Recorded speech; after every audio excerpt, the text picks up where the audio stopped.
Pertengahan tahun ini, Aurelia mendengar tentang investasi bisnis online. Mahasiswa semester 3 IPB University ini dikenalkan kepada seorang perempuan berinisial SAN oleh temannya sesama mahasiswa. Dari perkenalan itu, SAN menawarkan bisnis melalui utang pinjam online.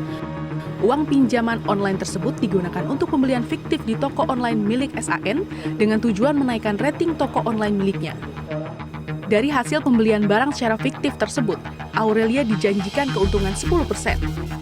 Sementara cicilan pinjaman online akan dibayarkan oleh SAN. Platform penyedia jasa pinjaman uang yang digunakan Aurelia adalah platform resmi yang terdaftar di Otoritas Jasa Keuangan. Aurelia mengaku tidak bermaksud mencari keuntungan pribadi. Ia mengatakan keikutsertaannya dalam investasi ini untuk pembiayaan kegiatan kampus. Ia percaya karena toko online milik SAN asli dan yang bersangkutan berkomitmen untuk membayar tagihan. Dan hasil yang didapatkan dari bisnis tersebut pun cukup besar. 4 platform pinjaman online menggunakan data pribadi kita seperti KTP gitu kan ya. Kita di sini juga seperti pekerjaan dan penghasilan itu diarahkan oleh si pelaku. Misalnya kayak saya harus mengisi sebagai PNS dengan per bulannya misalnya penghasilan saya 3 juta gitu. Jadi limit masing-masing korban pun berbeda. Ada yang kalau saya sendiri dari 4 platform tersebut dapatkan 6.500.000, sementara teman-teman saya ada yang sampai 14 juta, bahkan ada yang sampai hampir 30 juta. Ada sih proyek dari Katingku yang memang di sesama kepala divisi sponsorship dari kepanitiaan lain, dia ikutan proyek ini, makanya saya pun tergiur gitu karena memang dilihat dari proyeknya dia juga lancar gitu. Aurelia dan mahasiswa-mahasiswa lainnya hanya sebagian dari peserta investasi toko online tersebut. Total ada lebih dari 300 orang yang meminjam uang secara online seperti Aurelia. 116 diantaranya adalah mahasiswa IPB University.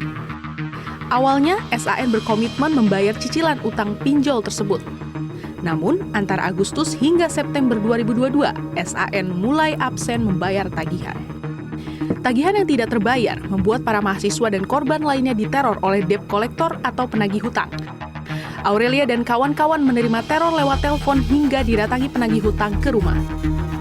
Akhirnya, ratusan mahasiswa IPB University itu pun melaporkan kasus ini ke polisi. SAN akhir ditangkap polisi di Bogor pada Kamis 17 November. Menanggapi kasus penipuan yang menjerat mahasiswanya, pihak IPB University segera bergerak untuk menengahi. IPB University juga akan memberikan pengetahuan literasi finansial kepada mahasiswa agar kejadian serupa tidak kembali terulang. Ketahui dan kami konsultasi ke OJK dan kemudian solusinya seperti apa. Nah, tadi sudah kita berbicara dengan asosiasi fintech.